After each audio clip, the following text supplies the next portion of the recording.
So this time I'm back in the kitchen and I have more people to feed today, so we're gonna do a little bit more, and y'all bear with me because it's like it sounds great when you decide to do it, but when you actually start doing it, it's like, oh no.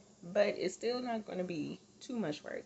So I'm gonna do a turkey meatloaf, and as you can see, I have the ground turkey. I have some leftover Ezekiel bread. I've never used that in a meatloaf, but we're gonna use it today because I'm almost out of my Italian seasoned breadcrumbs, which I love, by the way. And I also have an onion to chop, not all of it, just half. And I'm going to do a few stalks of the green onion to put in as well, because sometimes it can be overpowering. And I have my seasonings in the back. And of course, some of these are going to go on the other things that I'm going to prepare. So I have my Worcestershire sauce. I think that's how you say that. That always gets me. And back here, I have some kitchen bouquet, and that's gonna help brown it because I used to use the seasoning packs, but once I looked on the back and saw it was all in it, it's like I can recreate this myself. And of course that goes into my water, so I create a little brown liquid to pour into it so it can go over the breadcrumbs and the bread. And you can't see all the fronts of the labels, but I have pepper, soul food seasoning, garlic salt, garlic powder, onion powder, as well as celery salt, and all of that's going to go in there. And we're going to do some macaroni and cheese. Now, if I were going to do it, I would prefer sharp cheddar, but like my mom was originally supposed to do it and she got mild. But that's okay. We're still going to work with it because I just love cheese. And to me, the sharper the cheese, like the stronger the flavor. But we have a pound of that. We have some unsalted butter. And of course, you can get salted, but because I'm adding salt in the macaroni and cheese, I don't really buy salted butter unless like it's a dessert that calls for it. But most of the time, like I'm adding salt to the dishes that I use butter with, so I don't get it salted. Then we have some evaporated milk. Now, do not use both cans unless you want something that's super duper watery. Now, sometimes I have to use a little bit out of the second can just in case it gets too thick, but do not use both cans. And I love shells in my macaroni, so like I haven't had like elbow macaroni and I don't know how long. But the shells are my favorite. And I saw someone make a post that it's shell pasta with cheese. No, it's macaroni and cheese with shells. Okay? And usually I do get it whole grain. But again, because my mom was originally supposed to make it, she just got the regular kind. And over here we have some frozen okra. And as you can see, I have some hot sausage. Um, Walmart accidentally gave me the wrong type of sausage, and we tried it out for breakfast yesterday, and it was good, but it was like a little too hot just to eat individually. So we decided, like, let's just find another use for it. So I'm gonna put it into this cut okra that we have here. I think this is a pound, and let it cook down in a little bit of water, and we're gonna season that with an onion as well. So that's why I emphasize not using the whole onion. And even with that, like I still may not use the other half. It might be half, other half.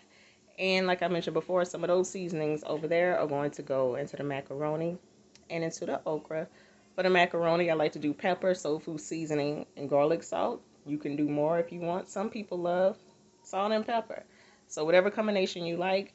And for the okra, I'm going to do the same exact thing. Pepper, soul food seasoning, and garlic salt. Keep it simple and straight to the point. Here is the meatloaf, all mixed up with the fresh seasoning and the dry seasoning, as well as the water mixture. So I filled a cup about 3/4 full with my liquid mixture. And of course, as I seasoned, I added it in, and then I put the remaining of it in the pan so that we can have a little bit at the bottom just to keep the moisture going. So I don't like to touch it with my hands because I'm weird like that. And of course, the spoon works well for me. But whichever way you feel works best for you, do that. You know, just make sure that you do not overwork it. Oh, and one more thing. I do not have exact measurements whenever I use dry seasoning. I just wait until like I smell like a certain potency of the seasonings, and that's when I'm like, okay, I should stop. And it reminds me of the meme where it says that we don't season, we just wait until the ancestors say, stop, child, that's enough. And that's kind of how it is with me, But meatloaf can be kind of tricky because you can make it salty, but you just have to have your own. tricks. Like with me, I do the adding in the seasoning and adding water about 4 times. When I have this much meat, it's about 3 pounds. So again, it would just take you figuring out your own formula, but this one works best for me. So baking a meatloaf is really weird. Um, I didn't realize it until I started shaping it. Like that does look really weird, like a big hunk of meat, and it's like it's shaped up like a cake. Like so weird. I remember reading an article once, and it was giving people in foreign countries perspective on American food, and someone was like, "Who would want to eat a loaf of meat?" And I'm thinking in my head, like that's good eating, but it's like now that I look at it, it does look weird. But it's gonna be good nonetheless. And yes, I still shape this with the spoon. I do not like using my hands. Like it's different. Like I can season raw meat with no problem, but there is something about like mixing in like the ground meat. Like it just, I guess because it gets between my nails. But I'm gonna go ahead and put this in the oven at 350 for 2 hours, and I'm gonna move on to the side dishes.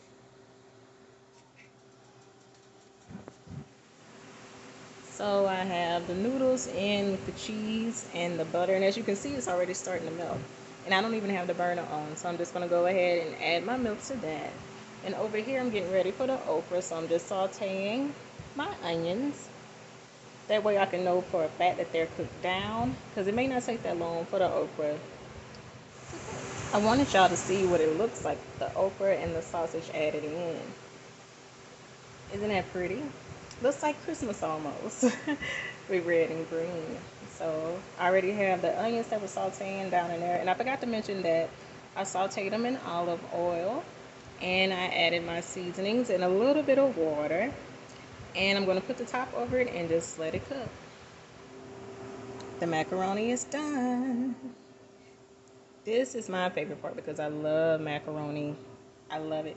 And anyone who knows me knows I am a little rat when it comes to cheese. And a big part of the reason why I get a huge block of cheese is because I'm going to eat some of it while I'm cutting it up. I love cheese. But I try to slack off on it because it is dairy. And this is cheese and milk. So it's a double whammy. So I'm probably going to pay for it later because it's horrible on my sinuses. However, it's going to be worth it. Like, just look at that. Look at that. So yummy. So now we're just going to wait for everything else to get done. The okra is almost done. I don't know if you guys can tell, but the color has changed. It's not as bright as it was earlier. It's starting to dull out a bit. So that's how you know it's getting close to being done. And as you can see, the liquid has thickened. And I know a lot of people do not like okra because they don't like the texture, because it's slimy. But hey, I love it. I love okra. Even though I do contradict myself when it comes to mushroom, I hate the texture of mushrooms. Like, they're utterly disgusting to me. But a lot of people that don't like mushrooms don't like okra either. But hey, like I said earlier, I'm kind of weird, so I'm a little different. But once this finishes, I'm going to turn the fire off and just let it set for a few minutes so that the juices can get a little bit thicker than what they are now.